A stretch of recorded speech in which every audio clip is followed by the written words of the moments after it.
Whoops. Ladies and gentlemen, it is currently November 18th, and it is Day 9 Daily number 19. Yeah, as usual, I always have a little bit of stuff to set up, and I always cover up my webcam because I'm very shy, and it gives me the opportunity to sync up the video with my audio.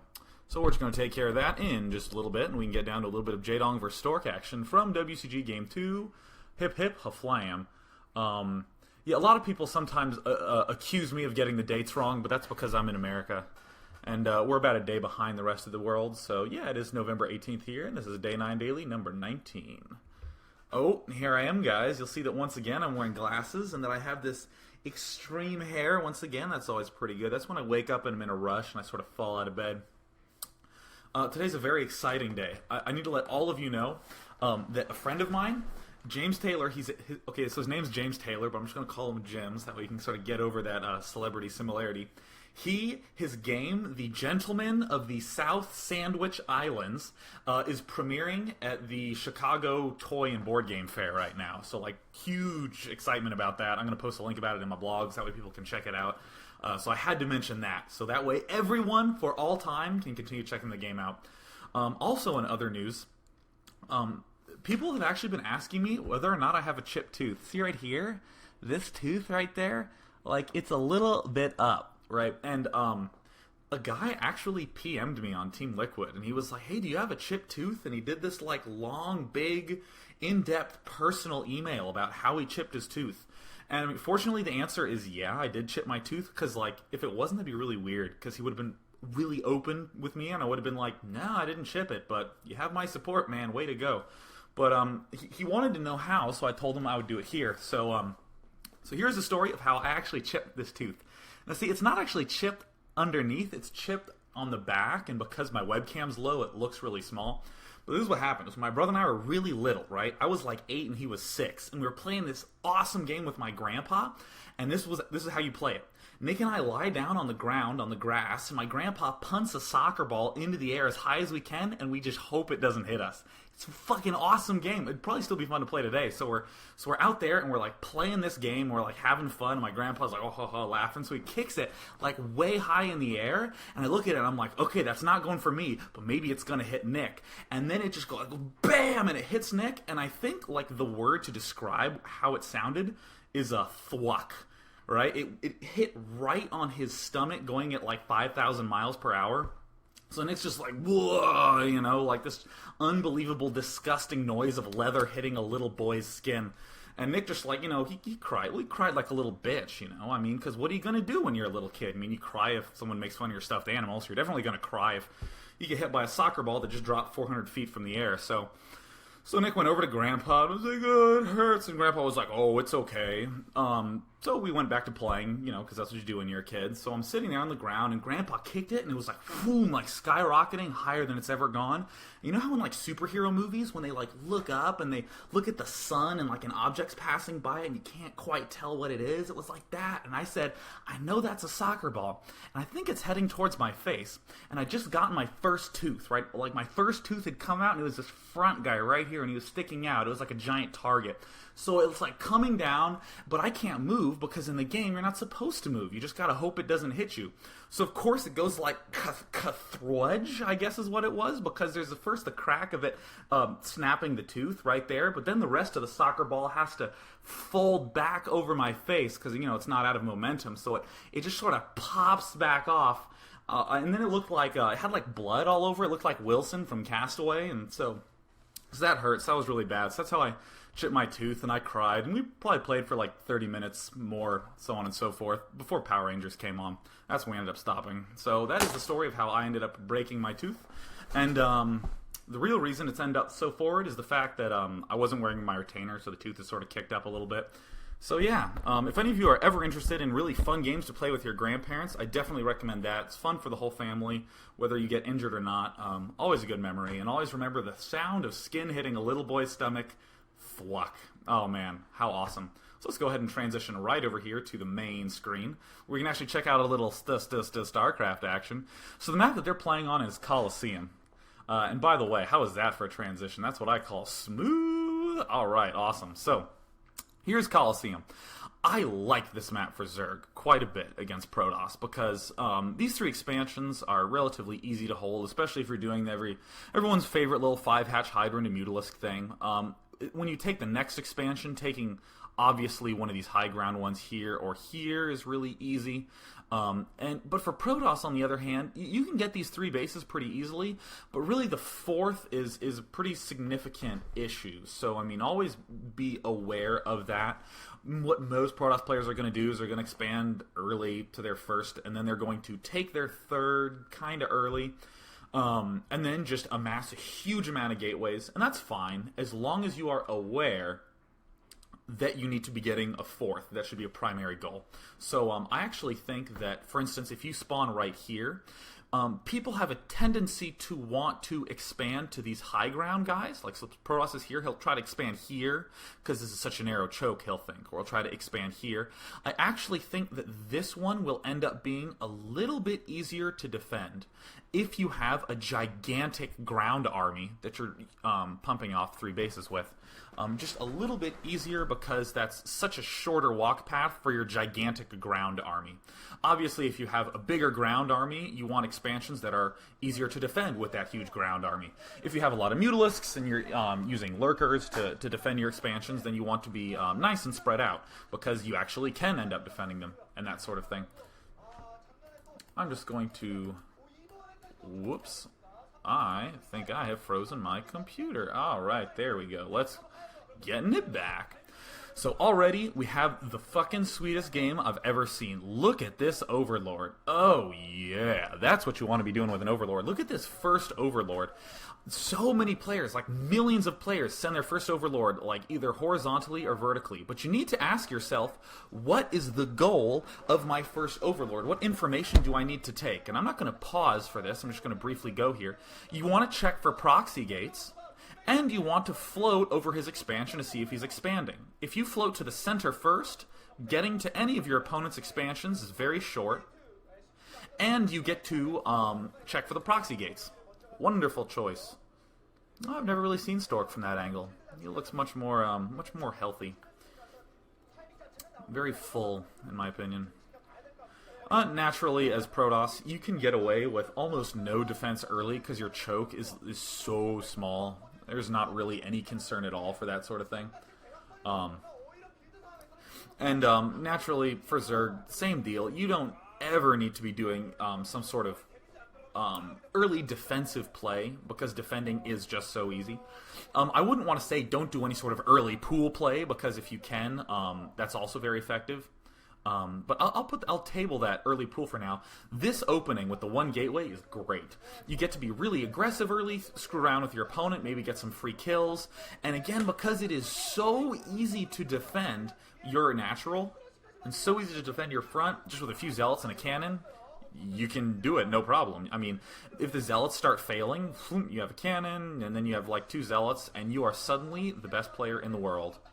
Also, I'm going to talk about this building placement. You can fit a forge there. Look at that planning in advance.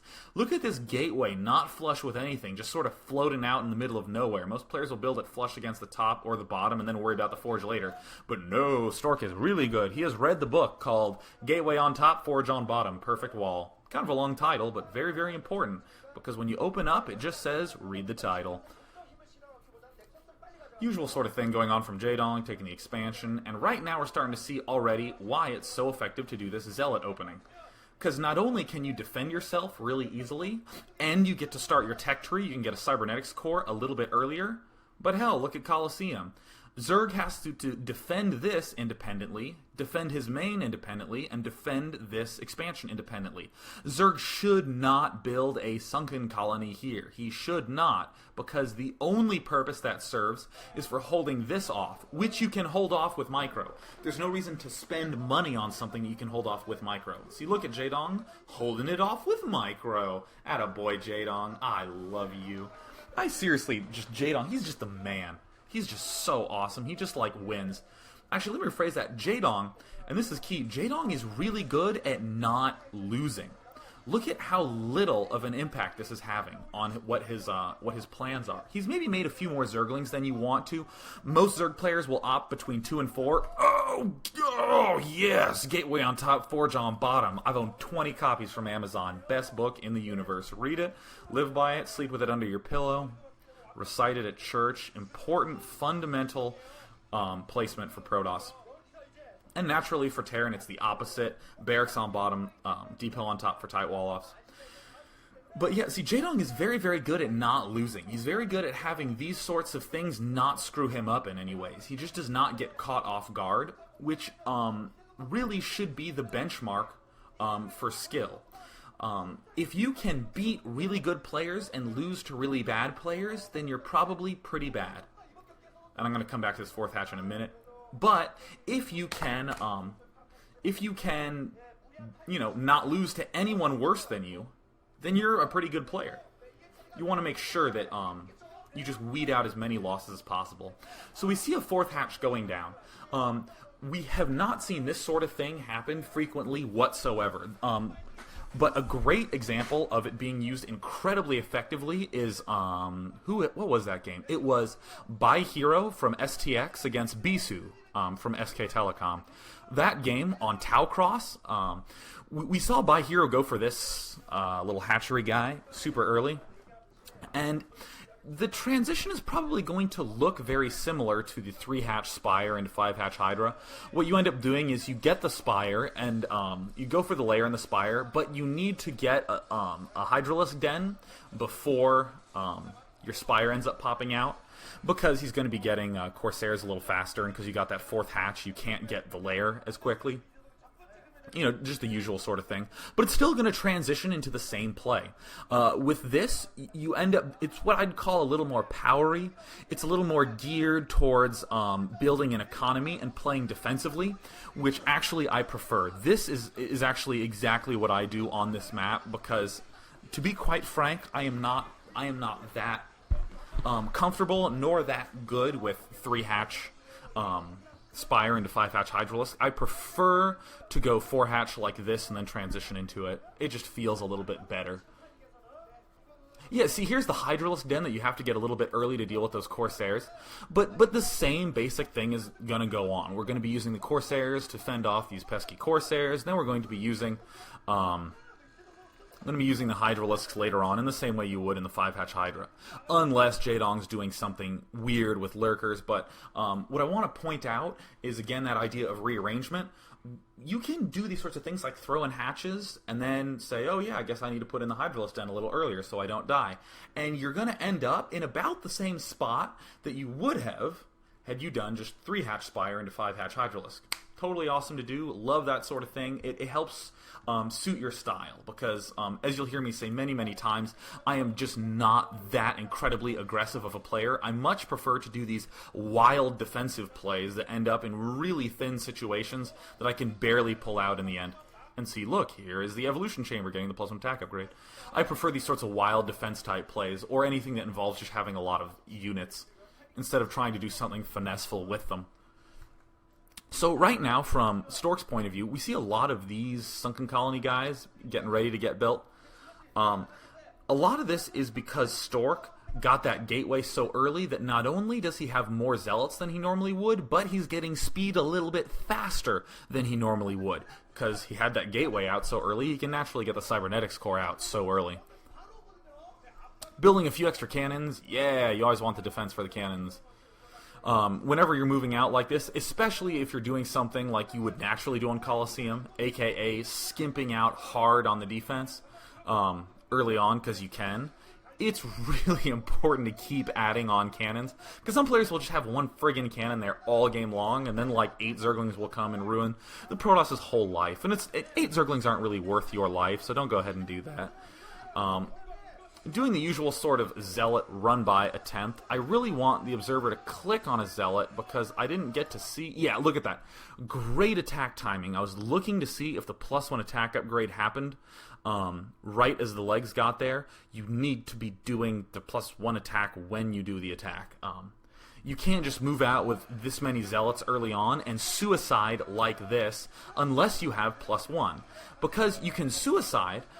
comfortably right here, because you know you're going to burn through all the Zerglings. If you don't have that +1, you just get stopped right there at the front gates. Now, I'm not saying anytime you get Speed Zealots, definitely get the +1, but what I'm saying is, if you want to suicide, if you want to run into your opponent's main like this, if you want to do this sort of stuff, get the +1. Holy cow. The Corsair is probably the biggest benefit to this attack right now, because really, nothing too bad happened to Zerg. He lost units and a sunken colony. And he killed a Corsair. And really, that should be a comfortable situation for Zerg. If you're a Zerg player and you deal with that situation and you feel uncomfortable, you should tell yourself that everything's okay and that you're overreacting, because that's a great situation. So here... Oh, whoa. Oh, sorry. The observer started freaking out more and more and more, and I didn't get it. And all of a sudden, my heart rate went up, and I said, what is that about? Spider Sense is going crazy. And, oh, yeah, the Overlord isn't built. But anyways, we see that Jaedong didn't end up transitioning into 5-hatch Hydralisk, but I mention that because I just want to make people aware of all the possibilities that you can do to do that sort of 5-hatch Hydra thing. So if you're doing a Lurkerling opening, which is what Jaedong is doing, Jaedong is great about this with his Zerglings, making sure that his opponent doesn't get his third gas nearly as quickly. Jaedong did a lot of this in Jaedong vs. Stork in the OSL Finals Game 4 on Blue Storm. That's a great example of Jaedong sending Zerglings around constantly to make sure that his opponent doesn't get that expansion. So this DT is just not doing his job. Look, even Stork is blown away that he hasn't attacked that expansion yet. He is just freaking out. And we hear Lurkers doing some stuff. Yeah. Oh yeah, that's awesome. Giving him the scary time. Now I know people are going to do this. I guarantee that people are going to watch this game and go, oh, well, Stork, oh, he's so dumb. If only he'd attacked that expansion, he would have won. It's important that you see, like, let's say this was your game, that you were in Stork's position and you saw the replay. It is important to say, oh, wow, I could have attacked his expansion. Maybe I should check there in the future. A lot of times, though, you shouldn't check there in the future. And let's look at why. So, for instance, you move up here, you can't do anything, so the question is, do I run back home and save my Dark Templar, or do I wander up here and try to kill this? If you wander up here and there is detection, this Dark Templar evaporates immediately, because he gets surrounded from the back, he's obviously not getting out this thin ramp here, and you've basically sacked a free Dark Templar. Like, maybe 5% of the time your opponent will have nothing at that expansion, but the fact that this Dark Templar was pulled back just seems like the most reasonable, safe choice for Stork to have made. And I actually do not have that much of a problem with it, even though the observers are screaming like a little schoolgirl who ran out of chocolate cake. No need to do that. No big deal. Also, look at some of these numbers. We have 7 gateways, I believe. I just want to come back and make sure these numbers are correct. 7 gateways is a very standard amount. See, there's 1, 2, 3. So we know that there's 3. Don't worry. Dr. Sean Plot Holmes will end up investigating to find out if, in fact, 3 or more are built. Oh, look at all these StarCraft fans. Big heart for the StarCraft fans. So going back, yeah, it is 6 gateways. 6 or 7 gateways is a good number to go for if you cannot get the expansion. If you cannot get your third. Bisu likes to stick with 4 or 5 and have a lot of Corsairs and then push forward to take his expansion earlier. There's nothing wrong with getting 6 or 7 gateways, and in fact, if you were Bisu, or if you were trying to do some Bisu-like plan that involved 4 gateways and then expanding, but you couldn't do it, immediately transition to 6 or 7 gateways, and you'll be in a comfortable position anyways. Ooh, yeah, +1 carapace upgrade. I don't think enough attention is brought to this because players have sort of not made that the crutch of their play anymore.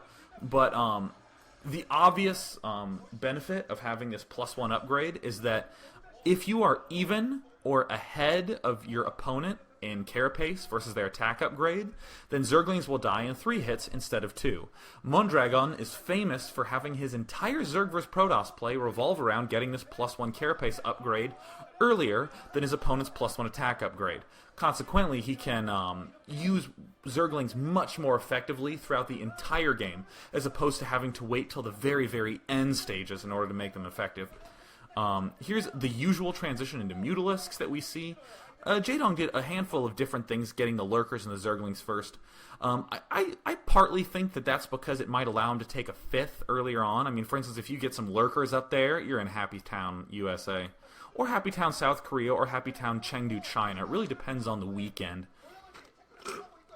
But I mean, that sort of thing, getting Lurkers out early, it can be really a lot easier to defend your expansions with. This sort of sniping is nice. Never going to say that you should not use your Mutalisk to do this, but it's okay to not get Mutalisks at all and spend your gas on other things, because look how many Mutalisks just died there. Part of me knows that you can just dodge. You don't have to just run in there always, all the time. It is an entirely reasonable thing to just spend your money on getting more upgrades, getting more Lurkers. And Jaedong doesn't seem to care. He seems very content with the fact that he eventually goes on to win WCG. Ooh, whoops, spoiler alert. I sincerely hope none of you have been avoiding the WCG spoiler list, because, frankly, if you don't know Jaedong won that already, then I apologize to you, sincerely. I would hate to spoil that result. But come on, Jaedong's the man. What else am I supposed to say? So right now is about the time that, as a Zerg player, I want to be taking my 4th. I want to have it on my mind right now. I have my 5 hatches. I have my infrastructure set up. I'm starting to build up a Hydralisk army. And really, you don't have to do anything too fancy to take a 4th. For instance, in Zerg vs. Terran, a lot of players tend to send Lurkers at a very specific timing, and then once they have Lurkers and Scourge there, then they're comfortable expanding. But you can just send like 3 Hydralisks, 4 Hydralisks, and an Overlord to deal with Dark Templar, and you're great. No big deal. Jaedong, on the other hand, clearly was not going for the mid-game style army I assumed he was going for, because honestly, we have not seen this style of drop in ages, so I actually didn't even choose to mention that this is a possibility. But this is also something that Colosseum, in particular, is a map that, though I did say we haven't seen this sort of stuff in a while, the few times we did see it was on Colosseum. And, I mean, that's very clear why that's the case, because if Protoss has an army out here, Protoss has to run back here into his main, up this stupid ramp, and then back here. And look at all that space. That just says drop right here. Drop me. So Jaedong was like, alright, I'm happy to drop you. And now we're seeing this sort of punishment going on right here. And good placement on these Lurkers. Look at this. He's not going for any sort of kill. This is almost like aggressive harassment. He's just placing the Lurkers barely outside the range of anything, just to prevent the worker duties. What are the guys who collect the money? The probes. Oh, the probes. Sorry, Jesus, man. That word just escaped my brain.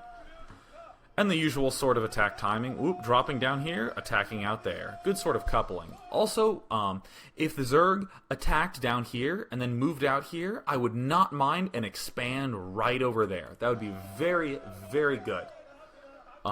That is the sort of thing you want to be doing.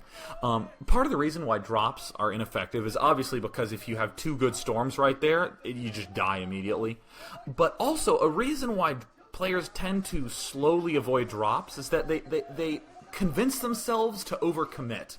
They start doing this sort of stuff where they're harassing in here, and then they start going, oh, I can drop here, and let me try to drop stuff here, and let me try to drop stuff over here. And they stick to just these 3 bases, and they never focus on just taking an extra expansion. If you can just establish a 4th expansion, especially on this map, you're in good shape. Because really, if you have these 3 expansions, until you take a 4th anywhere, you're not going to have an easy time taking a 5th or a 6th expansion. But if you do take a 4th like here, you almost claim this main because you have this ridge protected.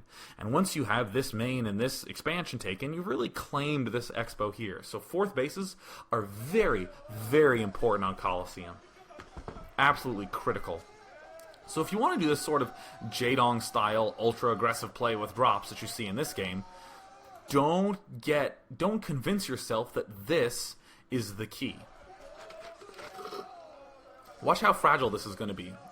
This is nice. I'm always a fan of seeing this sort of stuff happen. Again, partly because I never really do this sort of thing. So it's for entertainment value. There's nice novelty in it. But I always start to feel a little bit like because I'm like, oh god, because I've been in this situation as Zerg where I'm like, come on, yeah, I'm almost doing it, and then all of a sudden I'm like, holy shit, my attack is failing. Like at the front, oh my god, I can't do anything anymore. The only reason why this is okay is because of Mr. Lurker here preventing any sort of mining going on at that expansion.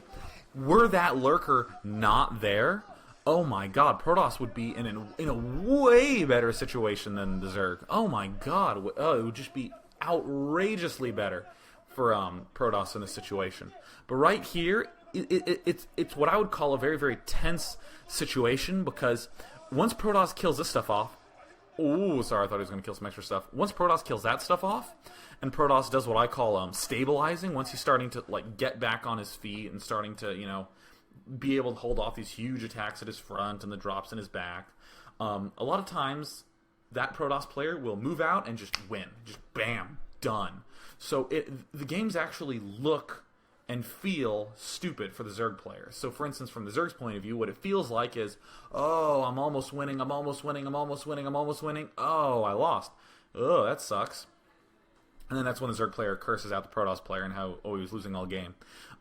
But what's weird is that when the Protoss player loses in this circumstance, it looks like Protoss got raped. It looks like Jaedong was all over Stork's balls the entire game and then just snapped his neck after 20 minutes of toying with him.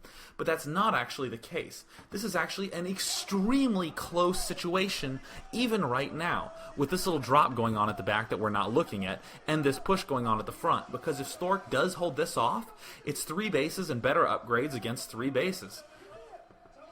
And only is this sort of continual harassment allowing Jaedong to do this sort of thing. If you're Jaedong in this situation and these drops in the back do not provide adequate delays for this push at the front, then just stop this aggression right now and take a 4th. Always have a backup plan for this sort of thing. This game is incredibly close, and I really get very uncomfortable in this situation as Zerg. I've tried this style quite a bit because it always irritates me that I have such discomfort with it. But I still, after a bazillion trillion years of trying, even as I've gotten better and can start winning consistently with it, I still feel uncomfortable. Like right now, I'm like, God, I hope he doesn't kill that Lurker, and I'm like, oh God, this is like my whole army. Like this is everything I have can be in 2 control groups. Like, look at that. That's Jaedong's whole army. His whole friggin' army is just like 2 control groups of Zerglings and Hydralisks. Oh, Dragoons. Oh, by the way, Protoss players, I am so sorry you have to deal with Dragoon AI. That's the worst. Oh, man. I apologize on behalf of Dragoons from around the universe and the world and that sort of thing. So right now this is sort of an interesting situation for Zerg, because this right here is a situation where a lot of Zergs go, holy crap, did I just lose? And the answer a lot of times is, yeah, you've lost. You can't put any pressure back on your opponent. I mean, look at this. I mean, we have some Overlords moving around. Protoss is about to be stable. He's approaching stable. He needs a few Templar, and then he's there. He's done it. But really, as Zerg, I go, oh my god, I don't have an expansion. What if Protoss has Stormers now? And what if my next attack doesn't work? There's nothing I can do here. So it's always something to be mindful of when you're doing this sort of thing. I mean, look at this. All these cannons here. If there was one Stormer there. By the way, I've been playing so much BGH that I don't actually call Templar, I call them Stormers. Because really, it was a decision between Stormers and Hallucinators, and I just went with Stormers. Just, flip the coin, seemed reasonable. But yeah, so occasionally you hear me say Stormers, and that's what I'm referring to. Pretty close game still. Jaedong doesn't have a 4th. Stork is feeling comfortable on his 3, but Stork really does need to go out and take an expansion at some point here. Looking at the food disparities, this is good for Zerg. This is pretty close difference in terms of food, 103 to 116. Ideally, Protoss would, or I guess I want to say ideally, typically Protoss has something like 90 to 116 at this stage in the game, or 88 to 116. This is very clear aggression for Zerg has sort of bought him this difference. But really, if you think about it, Zerg does not have a fourth anywhere in sight. Oh, yeah. Storm drops. Oh, yeah. Storm drops are good, but be careful. Be very careful with storm drops.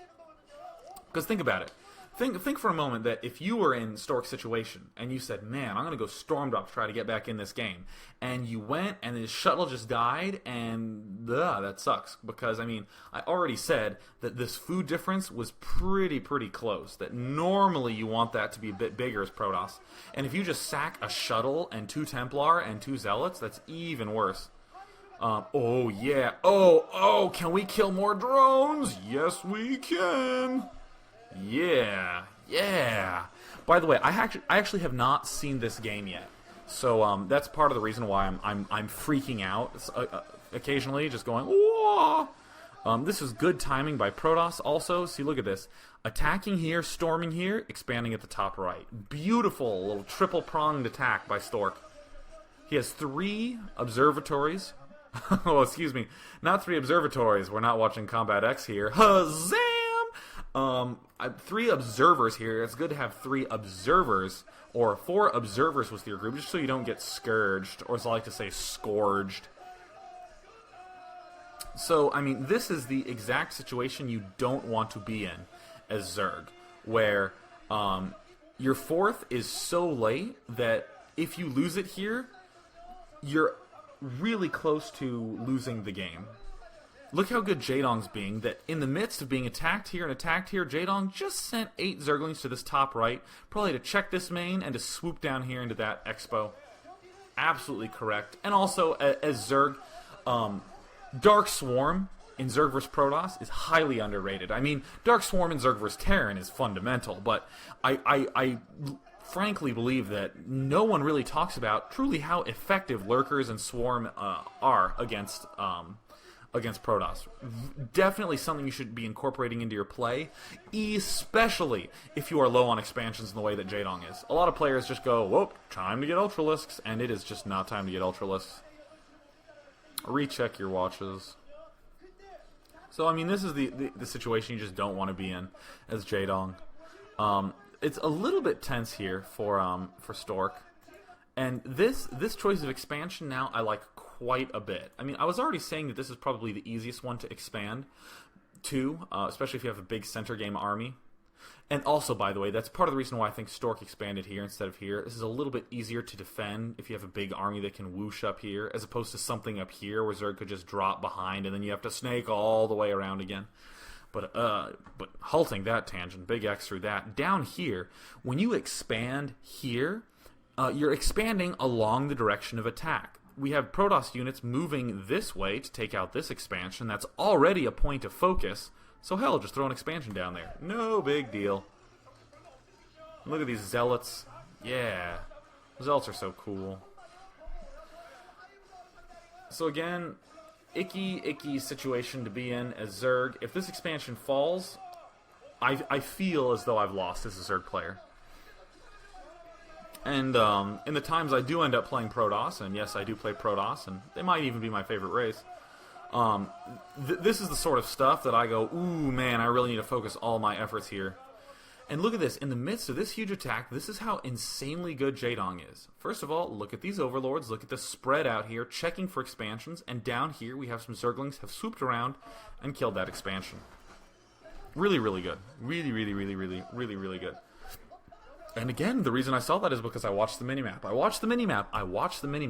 When I'm in my spare time in the middle of a game and I'm winning, I'm just watching the minimap. When I'm losing or macroing, I'm watching the minimap. If my mom says, hey, Sean, can you? I say, hold on 1 minute, Mom. I'm watching the minimap. Keep watching it. Most important part of any StarCraft game. More harassment going on. I'm not positive I like harassment at this point. Along this path. I mean, it makes sense, you know, like, I'm moving down here, so I'm going to harass up here. The reason I don't like it is there was one successful drop here, we saw a shuttle die over here, and now another shuttle's going out. I mean, Jaedong has to be absolutely 100% totally prepared for this sort of harassment at this point. And if he's not, then LOL, oh LOL. Yeah, see, that's just, you're just giving free units away. Unless you... Yeah, unless you get your units out. Hold on, I have to slurp some of my Gatorade. Oh, that was great. So here's another thing that we see Stork doing that's absolutely amazing. A few things going on here. First of all, put as much pressure on this bottom expansion as he could, but it didn't end up breaking in there. Even though I'm saying that this is like probably the most important part of this game right now, that this can make or break the game, a lot of times this area is much more spread out and open, and look how many zealots are here. These zealots are going to function way better in this spread out environment, so this is just much easier to attack. And in the meanwhile, see how we have a little bit of a green blob forming there? We have cannons being built behind and around the mineral patch. One of the best ways to expand as Protoss is just to build a cannon, or excuse me, build a pylon outside, like maybe build a pylon here, and then just a cannon here and here, and then expand to the area.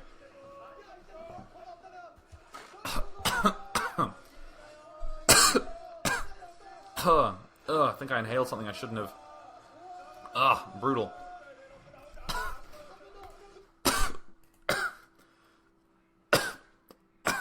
I'm just gonna die for a minute.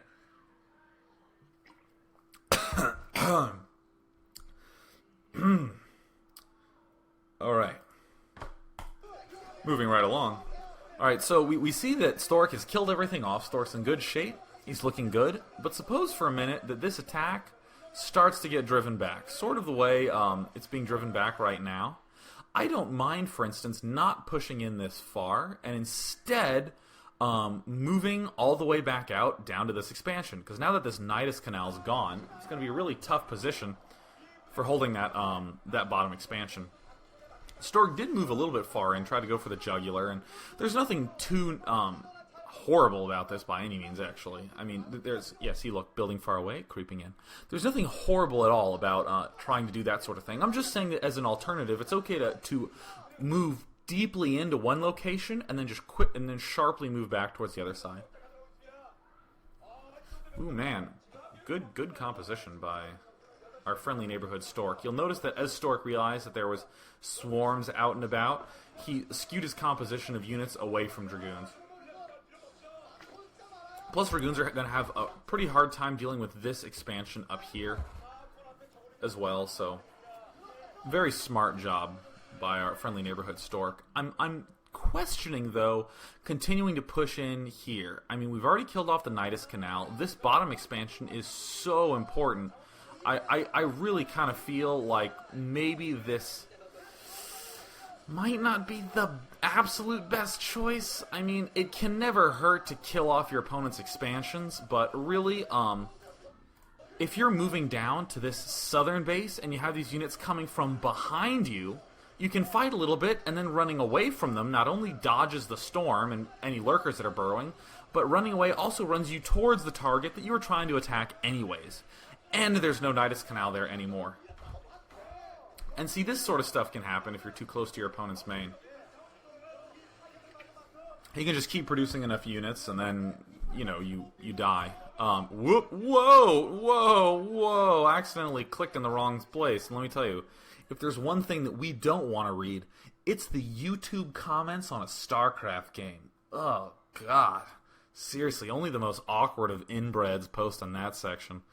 And by the way, if any of you post on YouTube comments on StarCraft videos, I'm sure that you do it with complete and total logic and beautiful, eloquent speech. What I was trying to say earlier is that I really think it's important to take these gas geysers early, even if you're having a surplus of gas in the way that Stork is.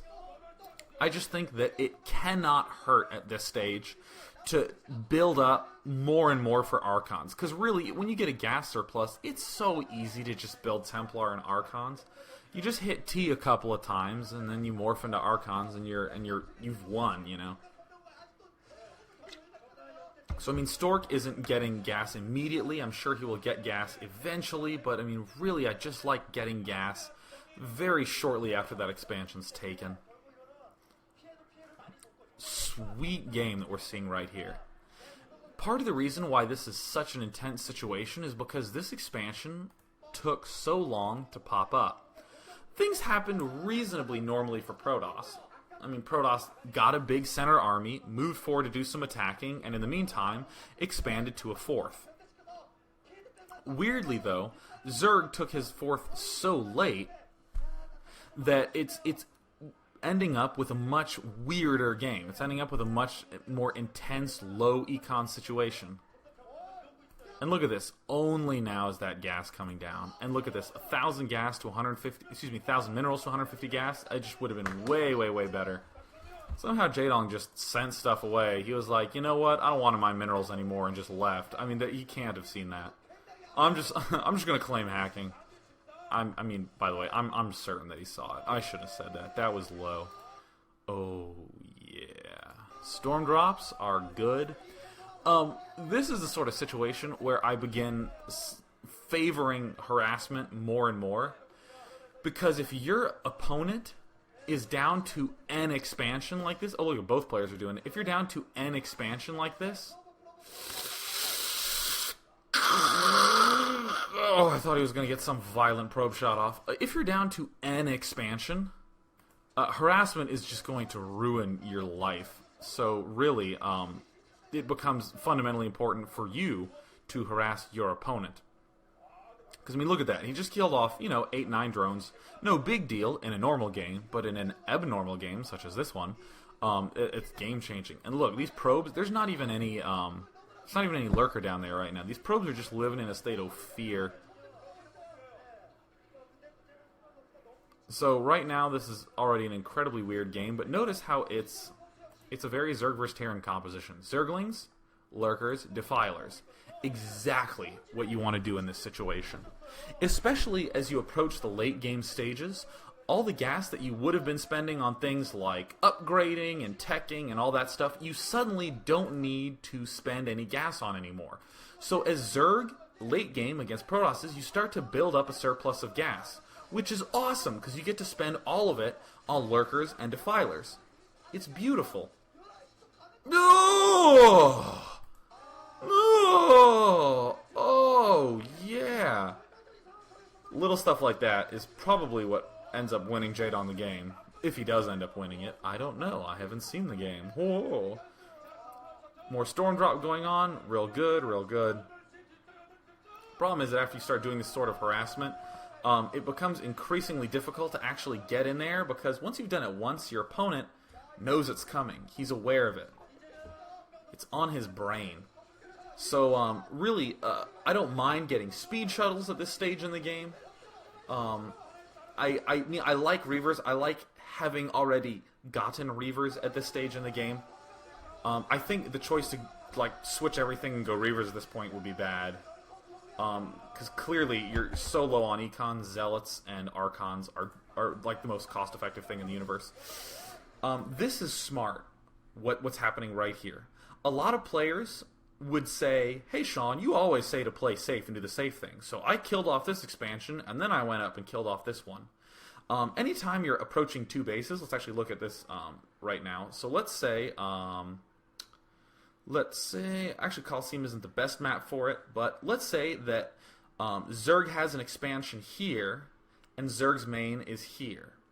A very good technique is instead of taking units and just going woink and wandering right down there, instead you cut towards the opponent, and then once your opponent's all pushed back ready to defend this attack, you just beeline for the other location. So really what's happening here is Stork is moving up here, and he might kill it off, but if he doesn't, he just beelines right back down and takes out this thing. This is the most important because this is where the Nidus Canal is. Storming the workers, again, because the econ's so important. And also because storming is imbalanced, Jaedong ends up losing all his Zerglings as well. And now it's 81 to 33 food, which is not so good. So, really sick job by Stork, finally managing to push his way in there and do some serious damage. And now I think it's pretty clear that Stork's going to win. Because 24 versus 64 is pretty tough to come back from, whether you're in an 8-minute game or a 33-minute game. But what I love so much is that how close this has been, because both players have been very good about denying each other more expansions and harassment. Harassment is a very, very useful tool, especially if you're ever feeling at a slight disadvantage. Harassment is a good way to help yourself out of things. Quite clearly, I guess. And now it just looks like a cleanup for Stork. So that was a pretty epic, awesome game. Stork's even shocked about it.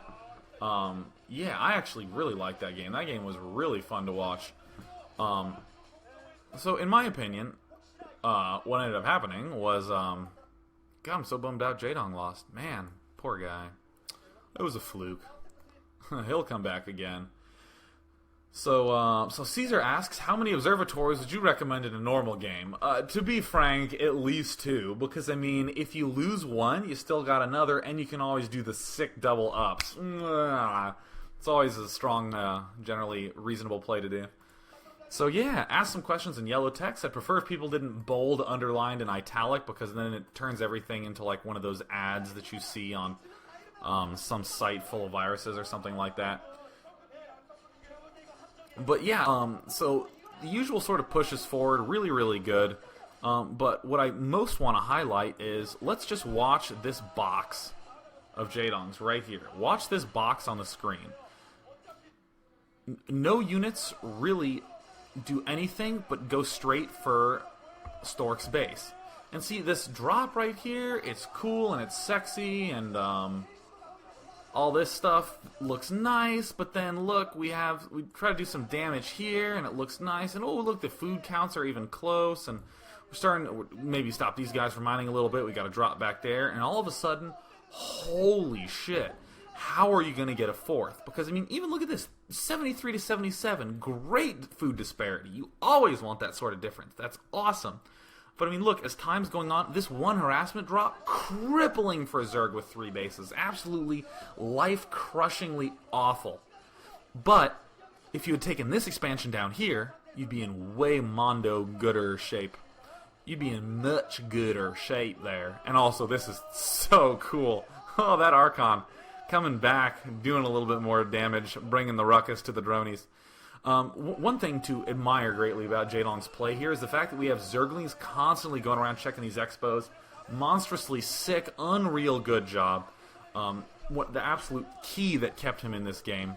I just think he was a little bit behind on econ, and because Stork was really good about puncturing holes in his defense, and notice how I said puncturing holes and piercing and not saying penetrating. Because as sad as I am that Super Daniel Man is retiring from the gaming community, there are many other synonyms to the word penetrating, so that I don't have to keep hearing him say it on the air.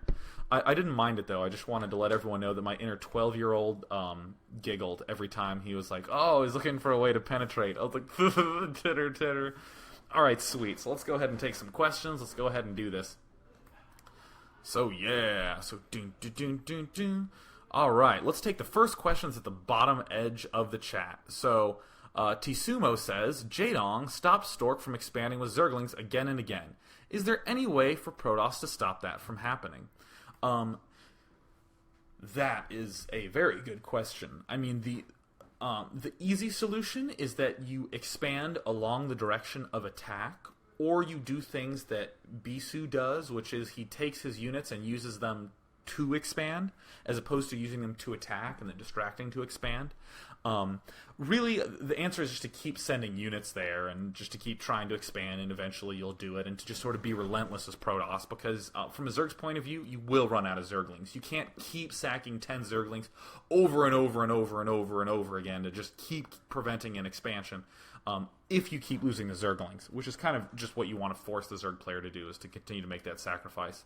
But yeah, if you don't like that sort of style, just wearing Zerg down, eliminating tons of Zerglings, continuing to expand and amass an army, Bisu's style of play, in particular, if you watch Bisu vs. Shine on Eye of the Storm, although Bisu loses that game, Bisu ends up taking the expansion beautifully. Wonderful job that Bisu did taking the expansion. I actually watched it and said, that is the way that I would play if I were doing Protoss. Because he actually just plops his units right outside the expansion, and Zerglings aren't going to get in there because it's Zealots and Archons. And he cleverly distracts with Corsairs in the meanwhile. So, yeah. So, uh, Ava Angelina asks, oh man, should players, should players doing the TSL ladder only play the TSL maps and or the map of the weeks? Absolutely. I think especially if you're one of those C rank players, B rank players who are looking to improve, restricting yourself to playing fewer and fewer maps and even fewer matchups will allow you to focus a lot better. Since you obviously can't constrain yourself to one or two matchups in the TSL, I would absolutely say practice on all the TSL maps, watch games on all the TSL matches. For tomorrow, during the map analysis, I will be analyzing the maps from the TSL. Not all of them, because, as you'll note, I'm kind of long-winded, so that would be a little bit difficult. So yeah, that's what I think about that. So yes, definitely do that. So Sky asks, should Jaedong have used Ultras to defend his fourth from Stork? That is a key question to bring up, because it's so natural for Zerg players to get Hive Tech and then go Ultralisks, especially as they're transitioning away from Hydra Lurk into Ling Ultralisk. I think, however, that it is critical for Jaedong to not go Ultralisks, to instead rely purely on Lurkers and Defilers, because you just don't have enough money to get the Ultralisks. Ultralisks are really expensive, and they kind of suck in small numbers. You need quite a lot of them, and their mobility is a fairly important benefit to them. But if we're really low on expansions as Zerg, and our Protoss opponent is really low on expansions, and we're both kind of broke, not only do we not have enough money to make Ultralisks, but we cannot take advantage of the Ultralist mobility. Because what would the mobility be used for? We only have a few expansions to defend, and they're already Nidist, and Protoss is obviously going to be at his expansions because they're close. So absolutely, in that situation, 100% of the time, go for Defilers and Lurkers, and use lots of cute attacks with swarms and dropping Lurkers and that sort of thing, and avoid Ultralisks completely until you get maybe 3 solid mining bases, 4 solid mining bases to start going Ultralisks. So, oh, by the way, I should probably say this. If you have a name with a vulgarity in it, I'm probably not going to take your question, because someone's asking a great question, but I can't read it because his name is Dickface. So, if you'd be so kind as to change that. Yeah. So, I don't know how to say this, but I'm going to take this question. So, Zolistic asks, towards the end, wouldn't using Defilers to Plague instead of to cast Swarm be more useful against Zealots and Archons? I think, Plague definitely. Sorry, I'm just still laughing about that name. Oh, that's so funny. Yeah, I think Plague I have a love-hate relationship with, because here's the deal with Plague. It gets really exciting to get a good Plague off, because you're just like, yeah, I got him. But if you miss with Plague, if you hit like an Archon and 2 Zealots, you're probably going to lose your expansion immediately, because you have a Defiler with probably like 50 energy, and then you're going to lose. So I think it's important to try to use Plague. I definitely would never discount the use of Plague in that situation. In fact, it's fundamental to sort of like progress to that. But don't value Plague over Dark Swarm, especially when you're in a tenuous situation like this where defense is so important. Dark Swarm is the backbone of your defense, and Plague you should view as your tool for offense. Rarely should you think, hey, there's a huge army about to run into my base. Let me Plague him right as he's at the front gates, and that'll get him to go away. I mean, really, you just throw swarms down, and that'll force him off. So yes, I do think that Plague's really great. Go for it, but never, ever, ever, ever over Dark Swarm. So, Mentiteran asks, do you think Stork could have secured the win earlier by using his gas for Dark Archons rather than Extra Templar? No, not necessarily. I mean, really, Oh, actually, I take that back. Sorry. For some reason, when I read that, my brain just went, he's clearly only asking about Maelstrom. I do not think Maelstrom would have provided any key benefit at any stage in the game. As we saw clearly, though Mutalisks did some damage, Stork eliminated them completely. First case where Maelstrom was not needed. For the rest of the game, there was no Mutalisks. Again, Maelstrom was not needed. There was no Ultralisks that needed to be isolated and picked off from the group, so Maelstrom was not needed. But feedback, I think, could have potentially been quite useful in some circumstances, but I was not thinking about that during the game, so I did not formulate that opinion too much. So let me try to do it now. I think that perhaps not. I think the issue is that it was a little difficult to get to the defilers in the first place, because really, if you went for feedback, what you would be doing is you would feedback the defiler, so suddenly no swarms can go down, and then you run in and you kill the expansion. But really what ends up happening is that the defiler's hidden way back, it sees the army, throws 2 swarms down, and then all of a sudden the feedback is useless. I think that the amount of time you have to actually use those Dark Archons it would not be nearly enough to make it worthwhile. However, if both players had a lot more expansions and Jaedong was maneuvering in the middle a lot more and had defilers in the middle there, then yeah, I think feedback would have been an excellent decision to go for in that case. So yeah.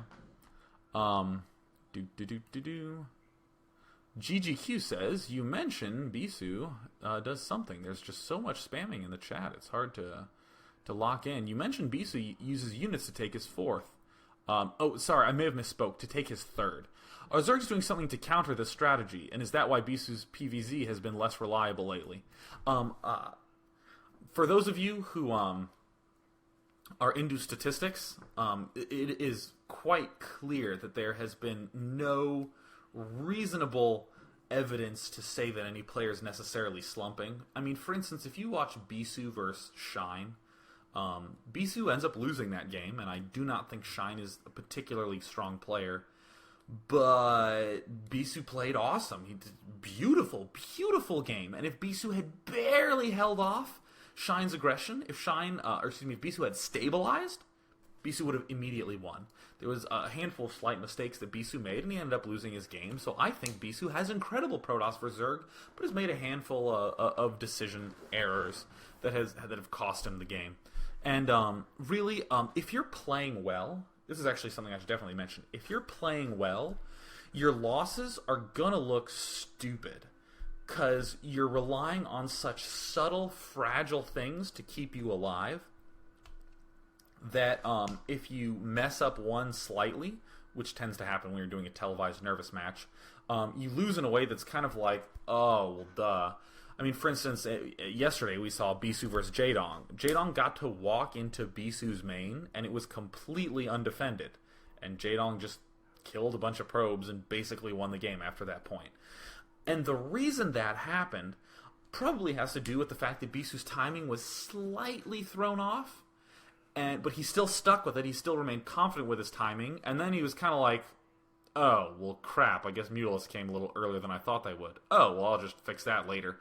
And that's not really a violent screw-up by Bisu. It's more of just the fact that he has some very fragile game plan that allows him to be very, very high level and very strong in his play, but occasionally he'll end up screwing up. So that's what I think is going on with those sort of games. So, excellent question. I will take more regarding this match, because I love talking about Bisu, but I suppose I should focus more on these ones. So, So, Dewey says, do you think Jaedong would have won if he had sent his extra lings down to Stork's...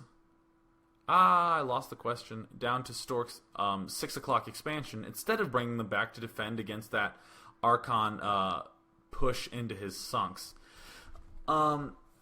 It's very easy to do that sort of speculation. To do the sort of, well, I was getting attacked here. Do you think a counterattack would have been best? That's a question that was actually asked yesterday in Bisu vs. Jaedong. I don't necessarily think that that would have won him the game. Well, actually, let me back up. I don't think ever that counterattacking should be the first thing you think of. You should almost always rely on defending your bases well and timing your aggression at appropriate circumstances. Because think of it like this. Say Stork is attacking your expansion, and you have these Zerglings. Do you drop them to defend, or do you drop them to try to kill off this base? If you drop them to defend, you defend, and then you sort of continue the game plan as normal. If you drop to kill off the expansion, maybe you kill it off, but then maybe you end up losing your expansion.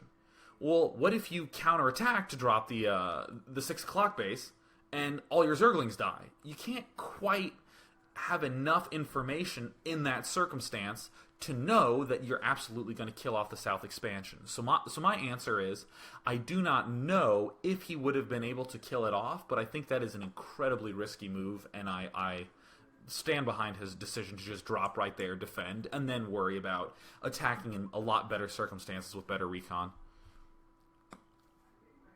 Groby has been trying to get this question for a while, so I'll definitely take it right now. So Groby asks, oh my god, so much spamming. It was here just a minute ago, sorry, bear with me. Groby says, do you think it's worthwhile to upgrade plasma shields in PvZ? Is it army composition dependent? Does it depend on the game length? What do I think about that? Wow, I don't think I've ever even discussed that with anyone. Wow, that is a hell of a question. My God. Oh my goodness. I would say it's okay not to get in a lot of circumstances, partly because you can be very low econ and very aggressive with Protoss, so you end up with not that many expansions. So, for instance, in this game, with not that many bases, Stork was correct to just rely on attack, armor, and a Zealot Archon composition for much of the game. Say, for instance, though, that we're playing on Destination, and we have, like the entire south of the map. We have our main, our natural, the gas at the left, the gas at the right, and our mineral natural in the corner. That's 5 bases, 4 gases.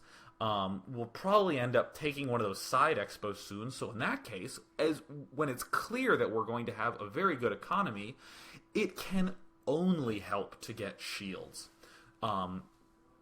Obviously, the reason that Groby's asking this is because, as I'm sure all of you know, shields take full damage from everything. So is there ever a benefit to making them take full damage -1 or -3?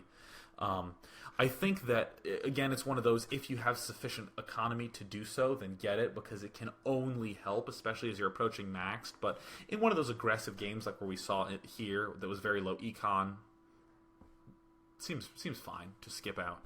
So we just have time for one more question. So I will look for the best one ever, and I will ask that one.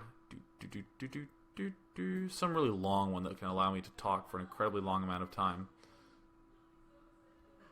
I think I'm going to take Severe Devil's question.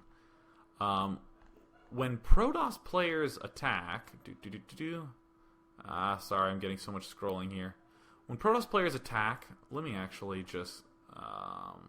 mute the chat. There we go. That's great. Wow, that's so much better. Ooh, I love muting the chat. Oh, the power rush, the cleanliness. All right, Severe Devil says, when a Protoss players attack, they're usually supposed to rally Zealots to replace those that die. Should Zerg do the same with Zerglings? Okay. Oh, man. Depends. The reason that you end up reinforcing so much with Zealots with a Protoss army is because you have this giant ball, this glob that's moving forward, and you need to do these strong one-punch style attacks where you focus all your efforts on breaking one location. So obviously Zealots are going to burn through at the front, and if you can just get a handful more Zealots in there, you can just break the front and get in there. Zerg tends not to function like that in any way.